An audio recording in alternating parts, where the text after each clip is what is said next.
And ayan o. Pero dito sa likod makikita mo yung kanyang variegations. Pero sa ilalim ng kanyang nodes. Ayan, dito. Tapos, so, ayan na yung updates. Sabi ko sa inyo, di ba, papadamihin natin yung ating philodendron. Welcome back sa Mini Dino Park and Eco Garden. At ito si Hermes Unaho. And in today's video mga ka-MDP, ay magpupugot na naman tayo. Siyempre, yan yung ating nakaugalian, yung pakita sa inyo yung mga propagations natin. At siyempre, kung anong pupugutan natin, itong nasa harapan ko. Ito ang Pink Princess na philodendron. Kaya kung ready na kayo, tutok lang po.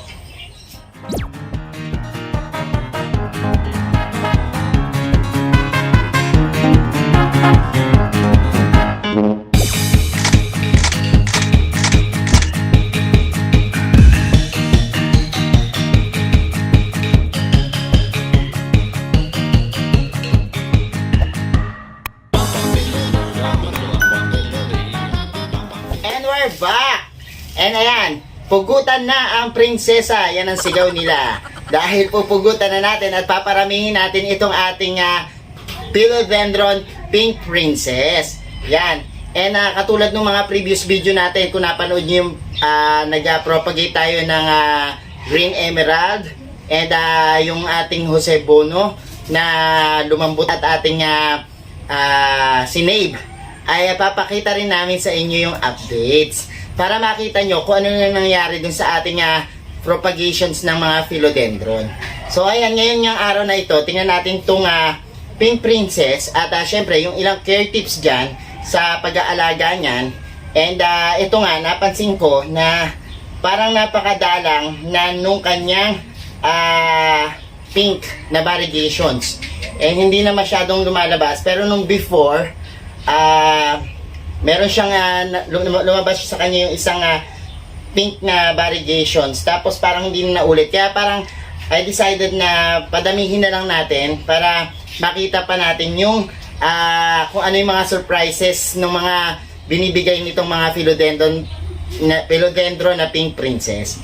And sabi kasi nila, kapag ito nga mga philodendron Pink Princess, talagang masusurprise ka dun sa paglabas ng kulay pink na variegation niya. Kasi minsan, ang lumalabas dyan is parang spot-spot lang ng pink. Tapos, minsan, parang half moon, yung tinatawag nilang half moon, yung kalahati, kulay pink, yung kalahati, green. And, yung iba naman, minsan full, yung pagka-pink.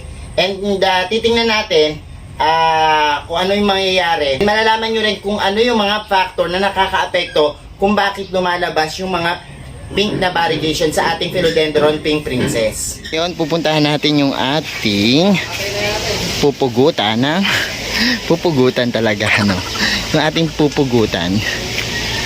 Titingnan natin yan. Siyempre, ayun ang ating prospect, nakikita ko na. Ayan, siyempre, ayan, pupugutan na natin tong ating Pink Princess. Ayan, kuhanin natin, wait lang. Ayan, medyo mabigat. So ito na yung aking Pink Princess. Ayan, so dalhin muna natin yan dun sa ating collection area. Dun tayo magpupugot finally.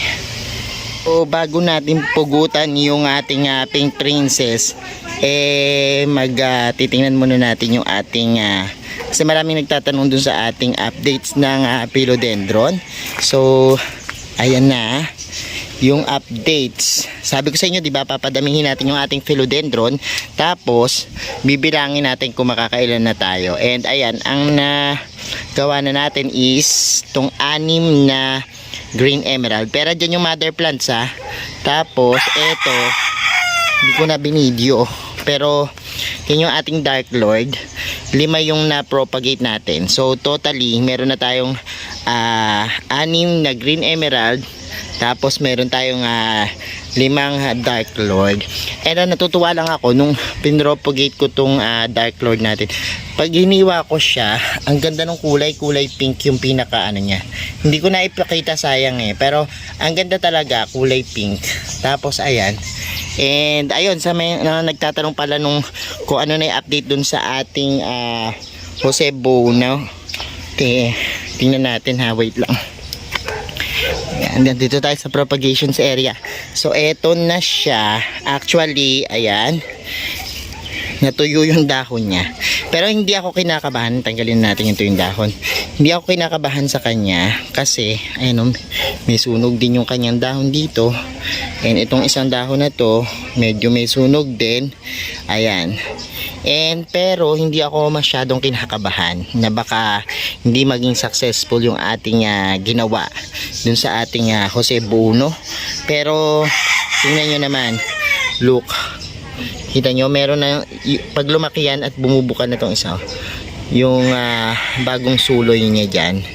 And ayoko naman siyang hukayin pero feeling ko naman okay siya dyan kasi yung mga philodendron ko na bagong propagate, ito siya nakalagay sa propagations area kung saan yung kanyang lugar ay malilim. Ayan o, kita nyo, merong mga net kaya nakakakuha pa rin siya ng enough na tubig dahil butas-butas yung ating net, tapos malilim lang siya, sobrang lilim lang po, meron lang konting araw, hindi siya ganun kainit.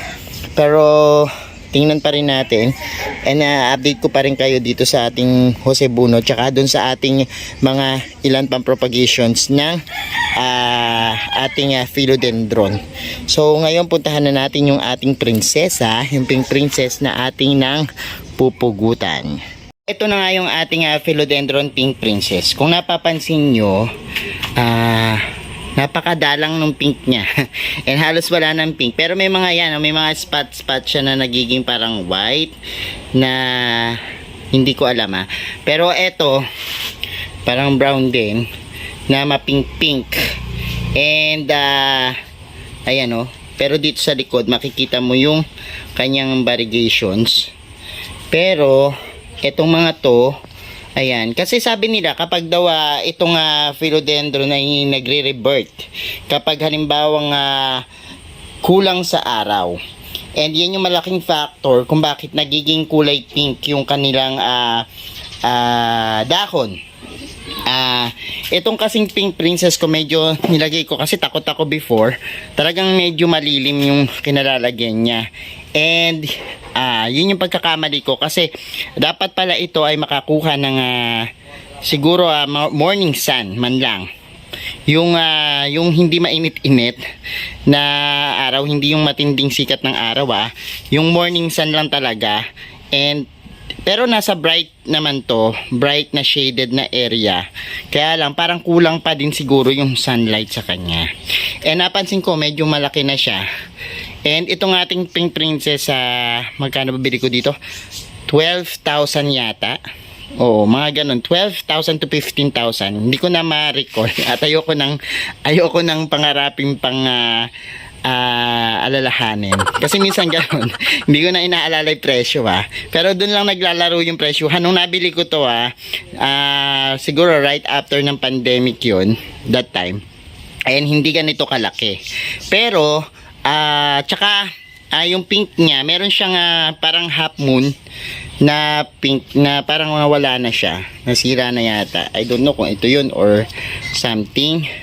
Pero kasi ito, ang dami na rin pinagdaanan kasi nung nasa tabi ni Dino, ayan nagkaroon siya ng mga, ayan, naanggihan siya nung ini-sprayan. Kaya tapos nung ilipat ko naman ang pwesto, may times na nasunog yung dahon or something, and parang yan. Kaya medyo kinakabahan ako dahil alam niyo naman tong pink princess, kasi sa mga presyuhan talagang medyo nakakatakot kung ito ay mapapatay mo. And ayun nga, so ayan, may mga sumusulpot siyang mga ganyan, and hindi ko alam kung pink yan, pero parang kulay pink or ganyan lang talaga siya. Actually hindi natin alam yan kung ano, may makikita na lang natin kung ano mangyayari, kung ano ba yung mga lalabas na dahon. Kasi sabi ko nga sa inyo, napaka-surprising yung paglabas ng dahon ng mga Pink Princess kasi inaabangan ko nga yan. Soil mix naman na ginagamit niya. Syempre mamaya papakita ko sa inyo yung ginagamit nating soil mix na sobrang nag-hold siya ng moist pero hindi to the extent na mag-iipon ng tubig. Yun, tapos fertilizer natin. Dun sa soil mix natin kasi meron na kasama yung vermicast. Ayun, mamaya papakita ko rin sa inyo. Ayan, sisimulan na natin yung ating pagpugot dito sa ating Pink Princess. And ayan, balak ko siyang hanapin nyo lang yung nodes niya. So dito natin siya ikakat sa ilalim ng kanyang nodes. Ayan, dito.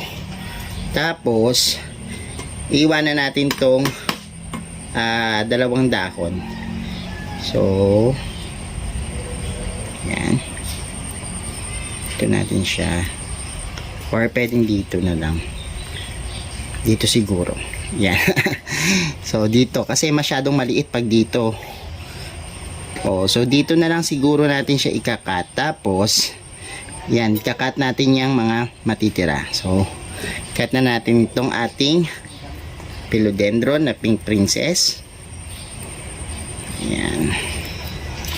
So, ayan, dyan. Nilagyan ko lang ng tanda para madali-dali. Ayan. So, ayan, naputol na natin. Look, tingnan nyo, ang ganda, oh. Ang kulay niya. And, yan, yung pinagputulan natin, syempre, ito, yung mother plant, lalagyan natin siya ng cinnamon. Cinnamon natin. And lalagyan natin itong ating pinutulan. Yan.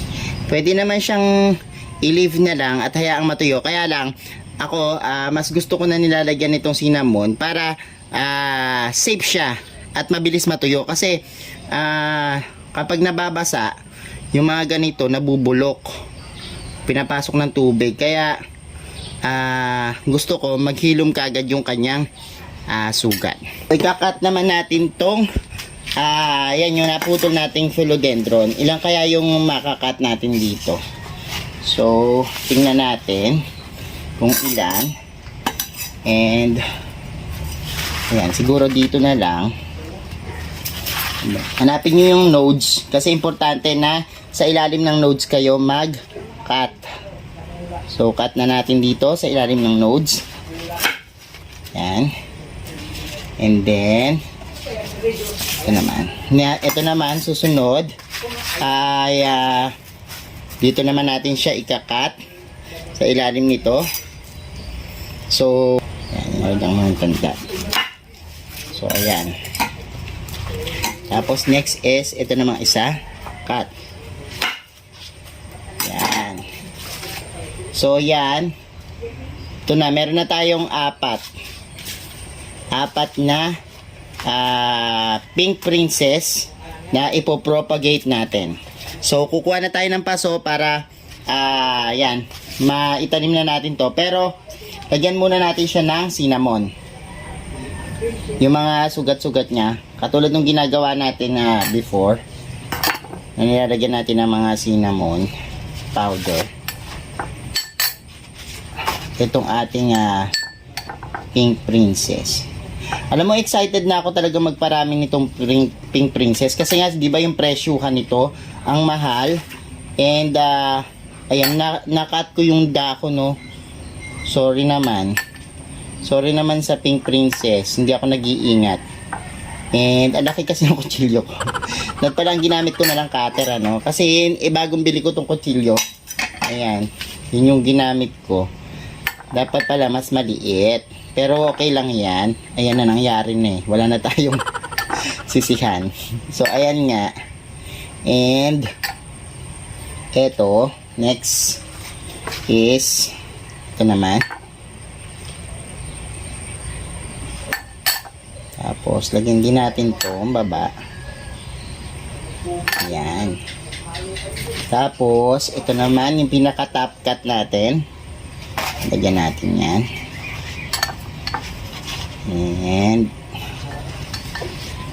ayan. Ay, nahuhulog siya. Wait lang. So Kaya ako, sobrang hindi ako nagpapawala ng cinnamon nito lately kasi nga alam ko nga yan, sa tagal-tagal nating nag-alaga ng philodendron, ito na yung mga times na magpapadami na tayo. Kaya yung cinnamon sa akin napaka-importante. So ayan, gagawin naman na natin yung ating potting mix para dun sa ating philodendron. So ang gamit ko lang naman is itong bulok na ipa, tapos itong MDP soil mix kung saan marami ang pamis. Ayan o. So isang sako yung nandiyan. Ayan, marami ang pamis. Tapos may kasama na tong vermicast tsaka fertilizer. So para lang fast draining siya. Tapos ayan, yan lang naman. So paghahalo-haluin lang yan. Tapos itong ating ito yan, yung coco dust. Pero kung walang coco dust, coco pit, kasi parehas din yung kanyang ito naman yung nag-hold ng moisture dun sa ating potting mix para makapag-hold siya ng moist.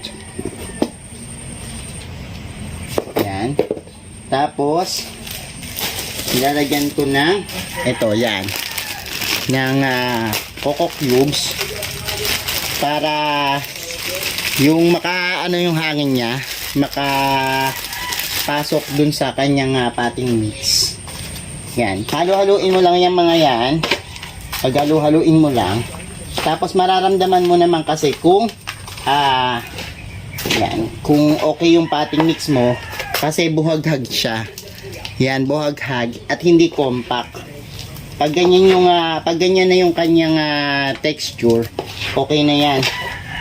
And yan, paghahalo-haluin mo lang yung components na yan, yung ating soil mix, kasi yung ating soil mix may pamis tong kasama, tapos may vermicast at kompleto na yan. So dinadagdagan na lang natin yung ating MDP soil mix ng mga iba't iba pang medium para mas maging maganda siya sa halaman. So ito na yung ating potting mix and itatanim na natin yung ating philodendron na pink princess. Make sure lang na may butas yung mga paso nyo kapag halimbawa tataniman nyo. Tapos pili kayo ng paso na yung kasyang-kasya lang siya, kasi mahirap naman yung sobrang laki ng paso nyo and ang possible na mangyari is mag-hold doon ng masyadong maraming tubig.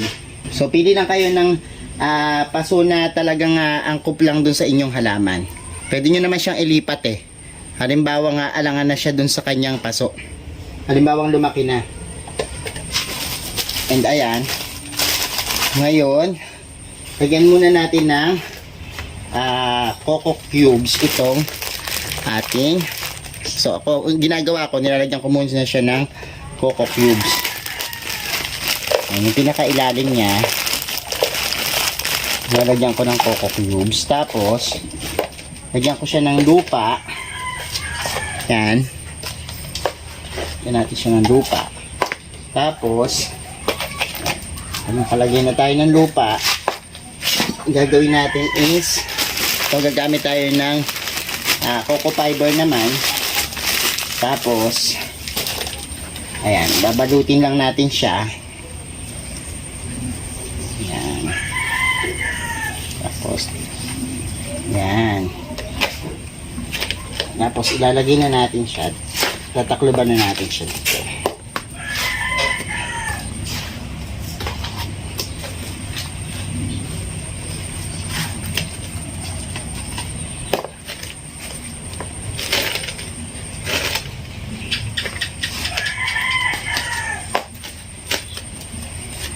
So ayan, and titingnan natin kung ano talaga ang kalalabasan nitong ating pink princess. Sana makapagpadami tayo nito kasi gustong gusto ko talagang dumami itong aking pink princess. Ayan, tapos lalagyan natin siya ng coco cubes dun sa kanyang mga ibabaw. Yan. So yan na yung practice ko before pa. Kita nyo naman doon sa mga previous video natin, ganyan yung ginagawa natin. Ayan. Tapos next ay huwag na tayong isa. Ito naman. Isa natin. Bigyan natin ulit ng coco cubes. And siya. Tapos itong ating coco fiber. Ayan. Basta babalutin lang ulit natin siya ng ganyan. Tapos ayan. Kasi nung napansin ko before, parang itong ating pink princess, napakarami niya ng aerial roots. And yun yung aking sign. Kapag sobrang dami ng aerial roots at sobrang haba na niya, yun yung sign ko para pugutin na siya o paramihin na siya, i-propagate na siya. So, yan lang.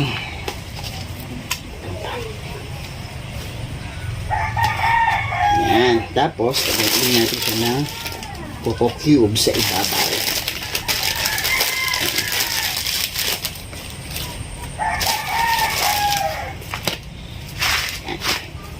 So, ayan. Ang kagandahan niya kasi nito mga philodendron, kapag pinugot mo siya, tsaka lalabas yung another babies. Parang sa succulents din, tsaka sa cactus. Ganun din. Kapag nagpugot method tayo, may mga sumusupling. Unlike pag halimbawa, hahaba lang siya ng hahaba kapag tanda niya, hindi ka makakaproduce ng babies pag ganun. Unlike ng mga alocasia, ng mga caladium, na may talagang may sumusulpot na mga suloy dun sa kanyang mga ilalim ng lupa. Pero dito sa philodendron kasi, tataas lang ng tataas. Unless na i-cut mo siya, tsaka pa lang magkakaroon ng panibagong babies na susuloy. Kaya, dapat talaga na pugutan o putulin kapag mahaba na. Maliban na lang kung talagang gusto mong giant na yung philodendron. Pero ako, may mga tinira akong mga philodendron ko na mga giant na pinapalaki at pinagagapang ko sa pole. Kasi yun naman yung mga parang collection ko na gusto kong malalaki. Pero syempre, gusto nating makapagpadami. Kaya ayan. So, ito na yung ating mga na-propagate na philodendron. And bukod dun sa mother plant niya. And ayan yung nangyari. Umano. Ayun nga, itong isa na to, ayan, aksidente na naman na natapyas ko yung dahon. Ayan, hindi ako nag-iingat. Syunga-syunga ako. Okay, anyways, ayan, 4. And hintayin natin tumubo yung dahon nito. Itong isa na to. And may nodes naman siya, kaya posibleng tutubuan din niya ng dahon. And ayan nga, another dagdag na propagation sa atin. Meron na tayong apat na pink princess. And ayan, as I promise sa inyo, bibilangin natin yung ating mga napopropagate na philodendron. And ayan, ito, lagay lang muna siya shaded na area ha, shaded bright na area. And walang morning sun na talagang direkta, talagang ano lang siya, shaded na bright lang, madilim lang, para ayan, sa umpisa ganyan lang muna siya. Katulad nung pinakita ko sa inyo kanina na mga philodendron natin na pinropagate, dun lang muna sa ganong mga malilim na lugar lang nakalagay siya. Tapos ayun, sa pagdidilig kasi ng mga philodendron, ako iba-iba, halimbawa, pero mostly kasi pinapaulanan ko na yan kita naman nyo, mayroon nakasala doon na net sa taas, and tumatagos dun yung tubig ulan, kaya okay naman siya kapag ulanan. Pero kung halimbawa talagang walang ulan, magdidilig talaga kayo, make sure na talagang tuyo na yung lupa bago kayo magdilig. And sabi ko nga sa inyo, pag nag-overwater naman yan, minsan nagkakaroon ng dito ng dilaw sa mga paligid, yan, na nabubulok yung kanyang mga dahon. And ayan, yung ating eventually, kasi kapag halimbawa stable na at may mga roots na sila, tsaka ako naglalagay ng toppings na vermica sa kanila, sinasama ko dito, binubudbud ko dyan sa mga coco cubes bilang pataba nila. So I hope sana maging okay itong ating philodendron na pink princess, para marami na tayong prinsesa dito sa ating mga philodendron na collections. And excited na ako na mapadami talaga sila. So ayan mga ka-MDP, napanood nyo na kung paano paramihin at pugutan ng prinsesa ang ating Philodendron Pink Princess. And I hope natuto kayo dun sa ating video, kahit konting-konting kaalaman lang ngayon nakapagbahagi ako sa inyo. And then, salamat sa laging pagtutog sa ating mga vlogs. And syempre, shoutout na tayo Shoutout po kay Johan Robin, Josephine Bauyon, Filipinas Chuwason, Monira Sablayan, Elma Aliling, Aileen Toreno, Celi Ogayon, Vincent Sabado, Jocelyn Sahagon, Maris Davis, Lenny Naboa, Tita Pat, Patricia Celda, Jerlyn Lacorte, Norminia Alegria, Loretta Baison, Annalyn Cabrera, si Green Trees, Connie Saria, Fritzy Bohol, Narcino Rosalin, Grizel Topacio, Myla Kalilap, Rafi Aquino, Jam Caris, Ren Seric, and Marisa Ras. Ayan, Marisa Paz o Ras. So, thank you so much. Ayan, napaka-active talaga ng ating mga ka-MDP dyan na laging nakasubaybay at laging nagko-comment. Sa gusto magpa-shoutout comment lang po dyan sa ating video na to para pag nabasa ko agad sa susunod na video natin, syempre, shoutout ko kayo ng bonggang-bongga. O, di ba? Sa mga hindi pa po nagsasubscribe sa ating YouTube channel, kung gusto niyo po ng plants and gardening, consider niyo po mag-subscribe sa ating YouTube channel, and don't forget to hit the notification bell para laging updated sa aming latest uploads. And syempre, sa mga hindi pa nag-follow and like sa ating page, Mini Dino Park and Eco Garden, paki-like na po yan para kung halimbawa mayroon kaming new arrival at saka mga sale, updated din kayo. Tapos po, sino nakapanood ng TikTok ko? Ayan, yung TikTok natin i-follow nyo yan, tsaka yung ating Instagram. And again, this is Hermes Sonajo mga ka-MDP. Thank you po sa inyong lahat. Nagsasabi po ng happy planting. Bye-bye!